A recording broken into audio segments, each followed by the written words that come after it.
Welcome and thank you for tuning in. You're listening to the Beyond 50 radio program. I'm Daniel Davis. Grief. This is something that every single one of us, I believe, always experiences at least once or more in our lifetimes. Sometimes the discovery of how we deal with grief is just as important as why we grieve in the first place. On the Beyond 50 radio program today, we're going to learn how we can lean into grief instead of being overwhelmed by it. Being tested with 4 practical, simple self-help tools to help support you and those you love to be able to do this very thing. Today we're going to be joined by trained trauma specialist and grief guide. She's writing a new book, or has a new book out, should I say, A New Morning, Discovering the Gifts in Grief. I'd like to welcome to the Beyond 50 radio program today our guest, Georgina Eggleston. Georgina, thank you for joining us here on the program today. You're welcome, Daniel. It's so nice to be here with you and your audience. You know, this is something that's very difficult for most people to talk about, isn't it? It is. I find that when there is a grief workshop or an event, very few people come, although many, many people know it would be useful to them. Grief is just something we don't want to acknowledge and recognize. Now, you consider this a sort of second career, if you will. But I do. The reason that you moved into this direction was something that wasn't really an easy thing for you to deal with. Tell us about that. Between 1994, Daniel, and January of 1998, in 3.5 years, we buried the bodies of 5 family members. My brother Mark and my father-in-law Clarence in June of 1994. And then my mother, Betty, died of a brain tumor in July of 1997, and my dad dropped dead in December of that year of a heart attack. And it was the grief, however, of my son Reed's sudden death in January of 1998 that absolutely brought me to my knees and just sucked me into the vortex of grief where I was stuck. And how did you be able to move through that? I began that journey the morning that Reed died by going to the window and watching the sun come up. And just as I knew the sun would come up every morning, I knew that somehow, I did not know how, but somehow I would be able to move through and beyond that grief. So I began the journey with my faith, my family, and my friends. And then as the journey unfolded, I went through a prolonged longing for my son, and I discovered how tools that I write about in the book could really support me and move me through this grief. Because what I was is even though I had faith, even though I had wonderful friends and a marvelous family, I was just lost. I didn't remember that change happens in life. I didn't remember that grief is a natural consequence of loss. I just was in this fog and this vortex of grief thrashing around. I was like that caterpillar who eats and eats and eats and then suddenly finds themselves in a cocoon and they're reduced to caterpillar soup and lose all aspects of themselves. And that's where I was, Daniel. And then gradually tools began to come to me, wisdom began to come to me. I changed, just like those imaginal cells in the caterpillar soup began to come together into the new creation of a butterfly. That's what happened to me. Now, you say that you liken grief to having a flat tire. That's something I don't think I've heard before. Well, yes. You know, I don't know about you, Daniel, but have you ever had a flat tire? Yes, I have. Well, me too. Me too. And when I went out into the garage and saw the flat tire, I knew I had a choice. I could call my husband and ask him to change it. I could call AAA, or I could change it myself. But one thing I knew is I wasn't going to try and do it with my bare hands. There was a tool kit in the trunk of my car, and either I or the person I asked to help me would use those tools. So what I realized is that when I began moving through grief, I had wonderful grief books that I could read. But I didn't have these 4 tools. I didn't realize that moving through grief requires radical self-care. And I was one of those people, because I was a speech-language pathologist, who was a caregiver. I just knew how to take care of others, but I sure didn't know how to take care of myself. So I discovered that practical self-care strategies to move through grief as one of the tools in my toolkit. I also learned about listening touch. And listening touch is a process that was developed over 50 years ago by Alana Rubenfeld. And what that did is it allowed me to access the images and the messages, the wisdom of my body, if you will, to be able to move through my grief. I also realized that when I was down in the soup of grief, in the vortex of grief, I was really looking at this as a victim instead of remembering that grief is a natural consequence of loss. I forgot that if I put on a different set of glasses and looked at grief as, okay, this happens to all of us, and how can I be transformed by this experience instead of ruined by it, I could then look at this with, I'm curious. How am I going to be different? What am I going to discover as I move through this grief? And finally, the 4th tool that I discovered was object permanence. We all go through this in early stages of our lives. It's a concept from Piaget. And the concept is, we learned that when the ball rolls behind the couch or mother goes into another room, she's not gone. She simply is out of our sight. And that's what I learned. Just like I'm sitting in Portland, Oregon this morning and on a cloudy morning, and there are clouds over Mount Hood. It's not gone, but it looks like it's gone. So those were the 4 tools that I discovered that to help me, as you said at the beginning of the program, Daniel, lean into grief instead of being overwhelmed by it. Now, you say that grief lives in the body, and in fact, how does that serve, for instance, our listeners when they hear something like this? Well, hopefully what it will do, Daniel, it will put them in a new state of awareness. Because what happens to us when we're grieving is we'll often develop an ache or pain in the body that's really grief trying to get our attention.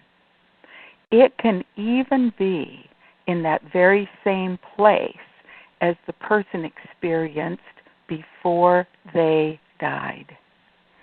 And so what those aches and pains do is it allows us to stop, to really notice what's happening in our body, because as we all know, as we're moving into the next stage of our life over 50s, lots of people just expect aches and pains. That's not my belief, but it happens.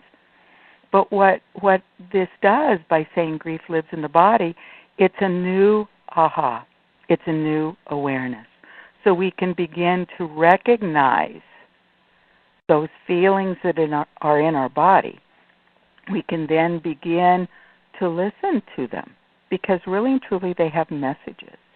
And know that this is grief trying to get our attention. Because, Daniel, in our culture there's no time to grieve. People just push through it. That certainly doesn't seem to be a healthy course when somebody does something like that either, does it? No, it isn't. So these aches and pains, this grief in the body, is really an opportunity for that radical self-care. So I discovered grief in my body 6 months after my son Reed died. Reed died suddenly of a head injury. He died after being so embarrassed he wanted to die. He had failed a breath test at school. He was suspended from school for 3 days. He was kicked off the basketball team. And while I was comforting his girlfriend and his dad was talking to the basketball coach, Reed, who always solved problems on his own, and that's why I left him alone in that room in the school, ran home and leaned over the barrel of a shotgun and literally lost faith. And so, of course, we cried and cried and cried, and our bodies hurt and our hearts hurt, and we were exhausted and overwhelmed. That was in January. It lasted and through March, when my husband and I looked at one another and we said, okay, enough of this crying from the time we get up in the morning until the time we go to bed. We had the luxury of being owners of our own business. And so we had people that could support us, and we had the time to do that. However, Reed would have been 16 on July 27th. So we had a big birthday party in our backyard, and all the kids came, and then they went off to have a birthday party with Reed at the cemetery. So I thought, the next morning, I better go over and see what's there and what I need to clean up. So when I arrived at the grave, there were all these little blue candle stubs, and they'd sung happy birthday to Reed. And some of the candle wax had ended up on this beautiful headstone. His headstone was like a piece of art because Reed was an artist as well as an athlete and a mathematician and a charismatic leader. So I went home, boiled water, came back, poured this water, hot water, on the headstone to melt the wax. And as I was scraping it off with a paring knife, I got this excruciating pain in my left shoulder. Daniel, it was like unlike any other pain I'd had. And I screamed aloud. It felt like a saber-toothed tiger was gripping my shoulder. And what I didn't know is that was grief trying to get my attention.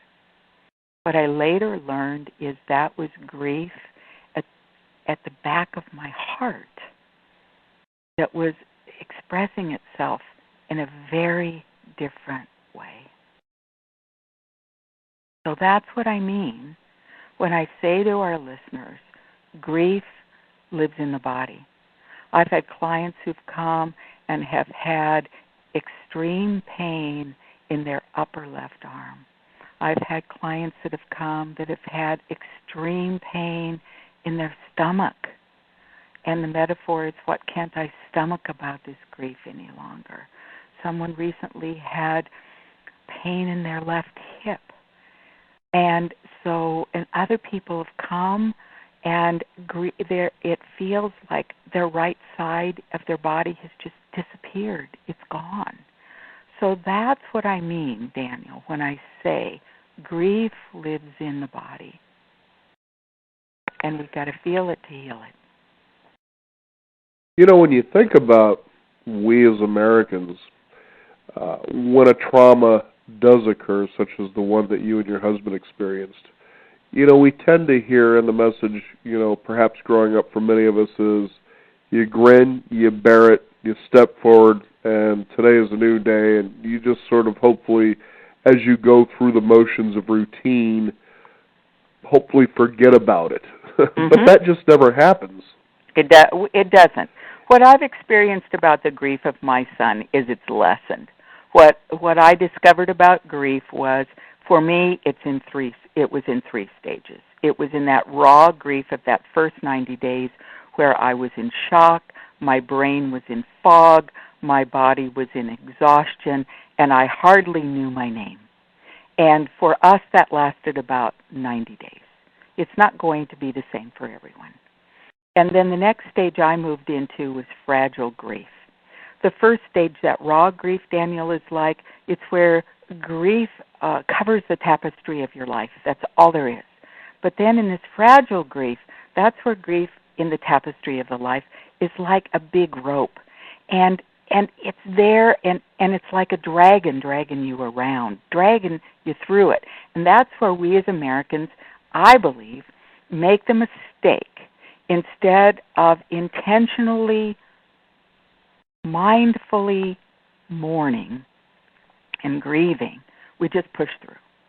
And that's where, if we did like my dad did, he spent every evening after Mother died talking to her photograph. He intentionally mourned her loss. And that strategy isn't for everybody. I know it's not. But what my dad taught me was when we take time to cry, to wail, to do whatever it is that's ours to do, we honor that person and we honor ourselves. And then finally, what I've experienced in grief is it becomes like a thread, Daniel, in the tapestry of my life that informs me. You know how a deer will sometimes come out of the forest and we'll see it along the roadside. It's gentle, and then it goes back into the forest. That's what grief is like. We're coming up on the anniversary of Reed's death. It'll be 18 years. If I sit down and cry, if I am overwhelmed by grief, I'm not going to push that away. I'm going to sit in it.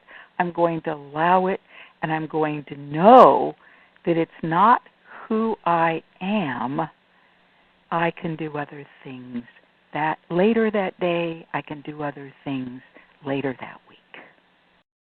So, but to get back to what you said, yeah, we were raised. We're a culture that pulls ourselves up by the bootstraps. That's who we are as Americans. That's who we see ourselves as.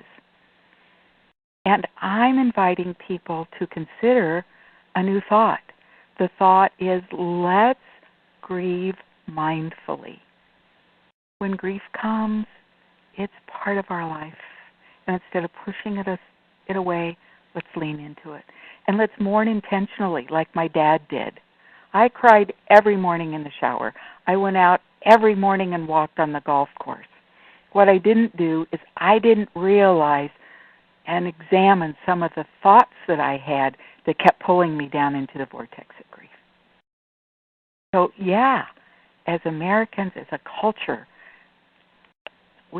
it's time for us to really say, this is an opportunity, especially for us over 50, to change the way we are in our culture. Because, when we were young, we protested and that Vietnam War was stopped. Now it's an opportunity for us as baby boomers to say, what's our next contribution? And I'm inviting all of us to say, let's look at mindful grieving and intentional mourning so that we grieve differently in our culture. It's hard for people to imagine, especially, who have had perhaps an experience almost similar to yours, to see that there is a gift and that you can come to understand why this happened. Mm-hmm. I thought it was interesting what you said earlier in the program about how we tend to feel victims.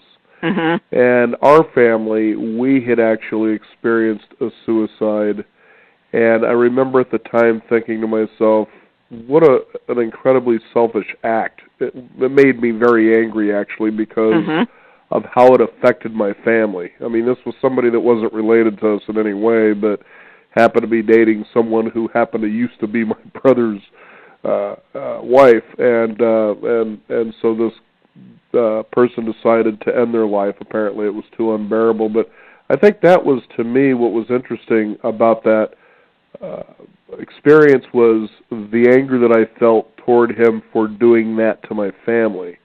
And so I can see how it's an interesting and almost, I guess, call it an easy, natural path for us to fall into a position of feeling victimized by the actions of someone else. Mm-hmm. Now, that's in that situation. Now, we're not talking about, for instance, that it may be a death due to an illness, mm-hmm. which I had almost experienced that through my son. There he is up in ICU, doesn't return from the hospital home until almost a little over 4 months later. But I remember feeling in that first week how cheated I felt out of the experience of being able to be with him and take him to class. Mm-hmm. And, it's just really interesting, as you said, to pay attention to what are your thoughts during this process. And it seems like it takes a lot of energy to summon up that ability to observe what's happening within you. But it's also very necessary to do that because it leads the way to the why. It does. And I'm sure that that's probably one of the biggest concerns that you may have when it comes to working with grieving people, is to get them to become aware of something like that. It is indeed. And it's very, very interesting that you talked about your anger. It's so important for people to have their feelings. That's essential because we're human beings and our feelings are essential. And it's also because we're human beings who can step back and observe ourselves. We can begin to notice, are these feelings becoming a pattern that are a loop, that I keep looping around in? And how is that serving me to move forward in my life? And so the people that find their way to me are those people who've said, enough. I want to move through this grief.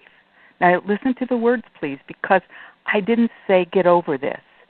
I don't believe there's grief to get over. I believe we move through it. I believe we move beyond it.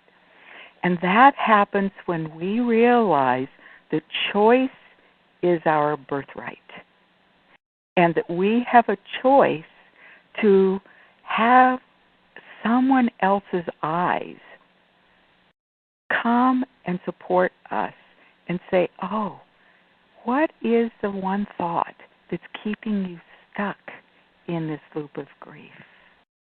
And so, we hire coaches in our society. We have consultants in our society. So why in our society don't we, more of us, go to grief support groups, find grief therapists, realize that grief lives in the body, and that we have a choice?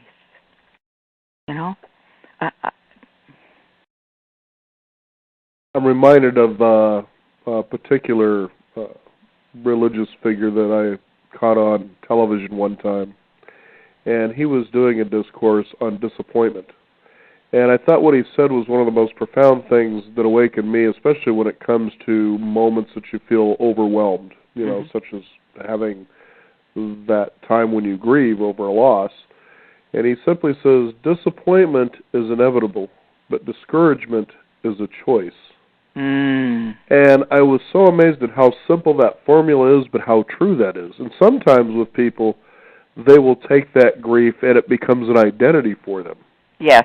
They begin to see that people are giving them more attention now than they probably had before, doing more things for them than they did before. And so, as strange as this sounds, and I know that you, as a trauma specialist and grief counselor, have probably seen this, where they move from being a victim to the gift of being, well, now, this is what makes me special. Yeah. I know it seems a little warped, but it's true. I've seen things like that. What's going on there, do you think?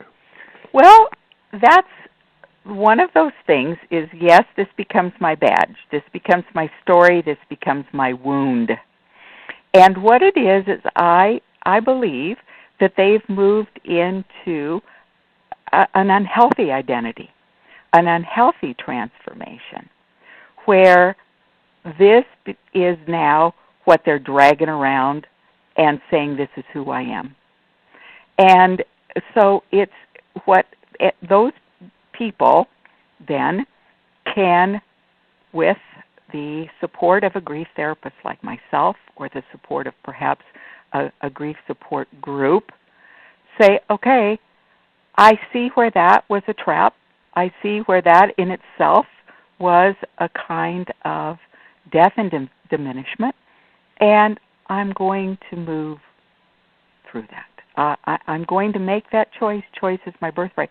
But once again, Daniel, they have to have that awareness. And so life is hard, you've heard, and suffering is optional. Somebody was talking to me about grief, and I said, and it sounded harsh when I said it, but I really know it's the truth, grief becomes as grueling as we make it. Well, grief becomes that next level, that next role of who we are, as long as we make it that way. That definitely makes a lot of sense when it comes to that, and it's one of these topics that, again, as we were mentioning earlier in the show, that's difficult for people to talk about. And again, I think that really is a cultural thing, especially here in the United States, where, as we were talking about earlier, we have to believe we're stronger than being able to break down and cry and lose ourselves. But really, that's the best way to go, because it helps clear out so much of what's inside of us that we may have been repressing in the first place. Yes, it really does, because what I've discovered is grief brings up the deepest parts of ourselves longing to be healed.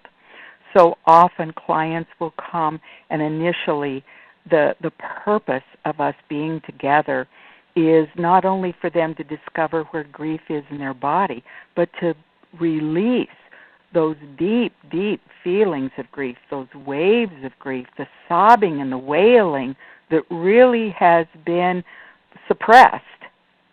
And then what happens is, I wasn't enough. I couldn't,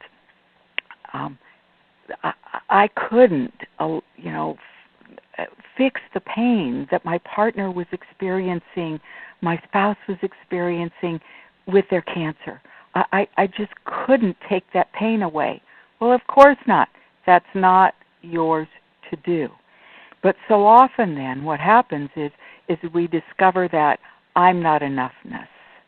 And that's where the transformation occurs, is when we learn to take care of ourselves, accept ourselves, and finally learn to love ourselves as we discover our worth, as we discover the next right answer for our lives. Who am I now? Who am I now that my husband of 60 years has died? Yes, I'm a widow, but who am I now? And who do I want to be for the rest of my life? Very well said. Joining us here on the Beyond 50 radio program today is Georgina Eggleston. Her book is A New Morning. Now, Georgina, for our listeners out there, can you give out a website where they can discover more? Yes. Go to www.beyondyourgrief.com. And there are free tools there for our listeners, Daniel. And I will respond to anyone who completes the grief assessment, and we'll move forward. Which is very necessary, because it brings a whole new understanding of who you are as well. Yes, it does. That's what grief is. It's truly a gift. And none of us are going to go through this life, as you said earlier, without experiencing it at least once. So how do you want that to be for yourself? Absolutely. I know for myself, real briefly, as those things were happening with my son, is I began to have a new outlook that all those things that I thought were so important were small that life was much bigger than that. And, that's a very encouraging thing to experience. Well, and I imagine as a result of that, Daniel, you make choices different. You know choice is your birthright, and your priorities changed. Exactly. Especially if you ever find yourself in situations that are threatening, like, for instance, people feeling like, well, my boss just might fire me. Well, so what? Who cares? Maybe your boss is an idiot. That's exactly right. And one of the things I know is that is something to grieve. And then there is, okay, who am I now? That may have been one of the gifts that is major in my life, right? Exactly. Georgina, thank you so much for joining us here on the Beyond 50 radio program. And one more time for our listeners, go ahead and give out your website. BeyondYourGrief.com. Very good. Georgina, thanks again. Daniel, thank you so much for having me and for reading the book. You betcha. We want to thank you, the listeners out there, for tuning in. You can also discover more by visiting us at Beyond50Radio.com. That is the number 50. Sign up for our free weekly e-newsletter as well. You can also follow us on Twitter at Beyond50Radio as well as Facebook. I'm Daniel Davis. Thank you for joining us. This is the Beyond 50 radio program. And remember, live your day past halfway.